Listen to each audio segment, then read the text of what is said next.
can hear our headlines.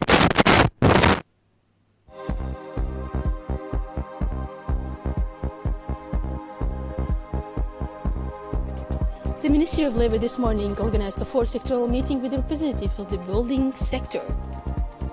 Concerning in our international news, UN-backed agreement reached to enable elections in Libya.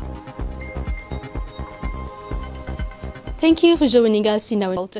This morning, the headquarters of the Ministry of Foreign Affairs and International Cooperation hosted in a meeting a signing of the grant agreement of the project to build and equip a basic school in the Nasib city of southern Balbala. In addition to the Director of Bilateral Relations, Yassin Douale, the event was attended by the resident representative of the Chika office, Mr. Toru Tuaga, and the Deputy Director Asia Osenia of the DFAIT, as well as the main actors of the project, and the signing of this grant agreement for the project of construction and equipment and of basic school in the Nasib city follows the exchange of notes on the same projects signed by the Minister of the Furnace, as well as the main actors of the project. The signing of this grant for this project of construction equipment of a basic school in the Nasib city follows the exchange of notes on the same project signed by the Minister of Foreign Affairs and International Cooperation, Mr. Mahmoud Ali Yusuf, and the former Ambassador, Mr. Koji Yonatani.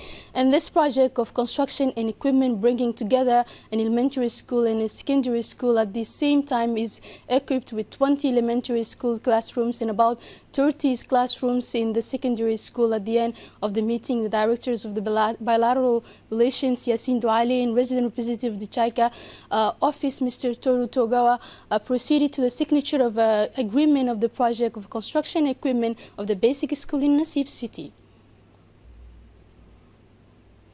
The Ministry of Labour, in charge of the reform of the administration, organized the fourth sector meeting with the representative of the construction sector during the daily working lunch. Also, yesterday at the Kempinski Palace on Wednesday, November 11. The meeting was chaired by the Minister of Labour, in charge of the reform of the administration, Mr. Ismail Ibrahim Roble, with a guest of honor, the Minister of Housing, Amina Abdiaden, and in the presence of the main national and foreign companies of the construction sector. And naturally, the promotion of the project national initiatives of employment among the representatives of this sector and obtaining their full support was at the heart of the exchanges. And during this meeting, the Minister of Labour usually explained the objectives and expected results of the projects in the contribution of the construction sector, while highlighting the dynamism and important place that this sector occupies in the economic growth of the country. The Minister of Housing, for her part, mentioned the creation of direct jobs in the sector, but also indirect jobs through the allocation of state real estate projects to construction companies, particularly social housing programs. The Cameroonian international Alexander Song arrived yesterday afternoon in Djibouti, and for good reason. Alexander Song is hired by Artisol 7 for 2 years.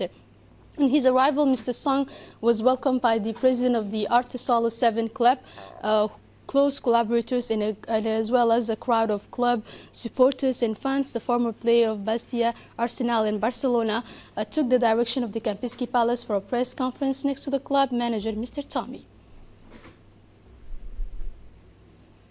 In a press conference, the president of the club, Mr. Tommy, welcomed this signature that will undoubtedly raise and promote the level of soccer in Djibouti in a way that leads to the realization of ambitions and is in line with the aspirations of the team leadership, he said.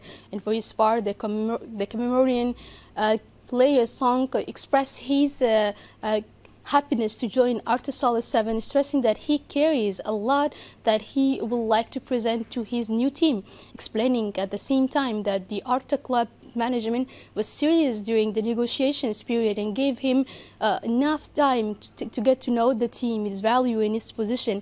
Alexander Song noted that before making the decisions to approve, he knew clearly that he will be joining one of the clubs with great potential and leadership that aspires and strives to reach the crowning podiums of the continental level. He added that when you arrive in a region where you have never played before, you have mixed feelings and you need someone to encourage you to make the right decision. And during the negotiations period, he felt very comfortable with the seriousness displayed by the management of the Solo 7, and he hopes that this continental competition will turn so that he can show all he has.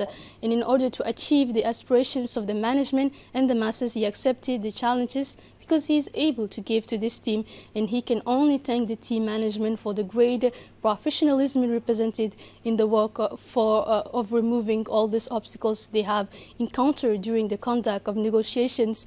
And he promised his colleagues and fans of the team to do everything he has to do. In the second part of the press conference held by the president of the Artasala 7, Mr. Tommy Tayuro, and the Cameroonian player Alexander Song, they clarified that the goal of joining this player in the ranks of the Sala 7 team aims to promote football in general, the team's competence in particular, and upgrade its skills. The president of Sala 7 said that they are proud that the international player Alexander Song is here and placed in their ranks. And this is a pride, they said, for all of us, he said. We are sure that we will achieve some achievements in the field of football in the coming days, he added. And for his part, the Cameroon international player pointed out that the international players always strive to develop football for African countries and raise the level of emerging teams that lack access to the ranks of professional teams in developed countries. He also explained that the project to join this team is a gesture that achieves many achievements among football fans, especially in the different teams competing in the first-class football for their country.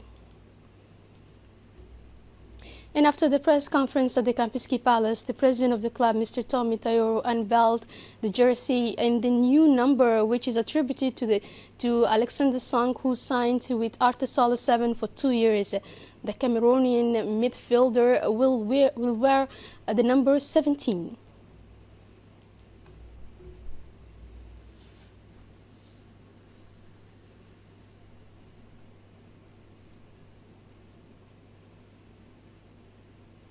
A strong delegation of the National Human Rights Commission, led by its president, Mr. Saleban Omar Udin, went successively to the police station of the 1st District of Djibouti City and the Northern Brigade of the Gendarmerie. These regular visits to places of detention in accordance with the provisions of Article 11 of Law 59-year 14/70th legislature are intended to learn about the conditions of detention, assesses the level of respect for human rights, and assess the means implemented.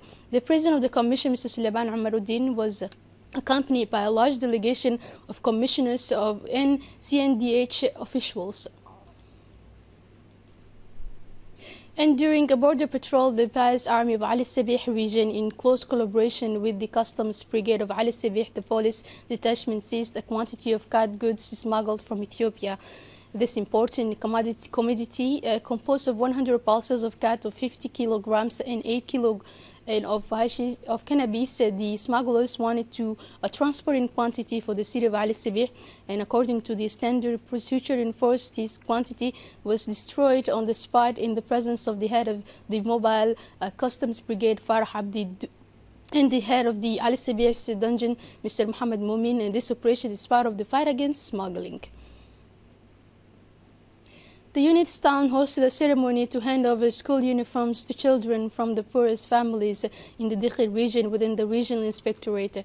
This donation was initiated by the authorities and the executives of the region, who mobilized to relieve the indigent parents who do not have the financial resources to acquire school uniforms. In total, more than 500 school children benefited from this first phase of this donation. In his speech, the National Secretary for Youth of the RPP party, Mr. Mahat Hussein, recalled that the wearing of uniforms in schools has been established on the instructions of the President of the Republic, who through the noble initiative has demonstrated his determination to consolidate and put on equal footing school children in Djibouti regardless of their social rank in terms of clothing.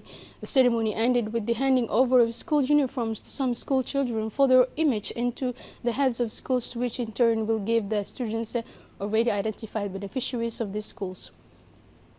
And concerning COVID-19 situation in Djibouti, the Ministry of Health reports that the related data to the evolution of the pandemic, 8 patients have been recovered, and after 281 tests conducted, 6 cases were found positive. As the daily data indicates, the COVID-19 virus circulates at a lower rate within the community. Now moving on to the news around the world, an agreement for the organization of the elections in Libya. The United Nations announced on Wednesday, November 11, that Libyan participants gathered in Tunis for a political dialogue had reached a preliminary roadmap for credible elections within 18 months. And after a series of recent diplomatic advances since Monday, 75 Libyan representatives have been meeting in Tunis under the aegis of the United Nations within the aim of bringing Libya out of the conflicts into which it has sunk after the fall of Muammar Gaddafi's regime in 2011. According to the UN envoy, this forum of dialogue in Tunis is the best opportunity to end divisions. A widening gap between Donald Trump and Joe Biden in his first official public appearance since the presidential election. Donald Trump spent 10 minutes honoring American veterans of World War I at Arlington Cemetery. But more importantly, he continues to challenge the ballot box verdict 8 days after the election on Twitter. For now, the counting or recounting continues in several states. Legal proceedings in underway, and Donald Trump has not given the order to begin the transition to General Service Administration. As a result, the Biden team is denied access to funding, records, and even offices in Washington. Today, the majority of Republican senators have not yet congratulated Joe Biden, and most seem to be waiting for a sign from the president, who is reportedly considering his options, including re-election in 2024. And that's all for this news. Thank you for joining us on the radio television of Djibouti, and have a good night.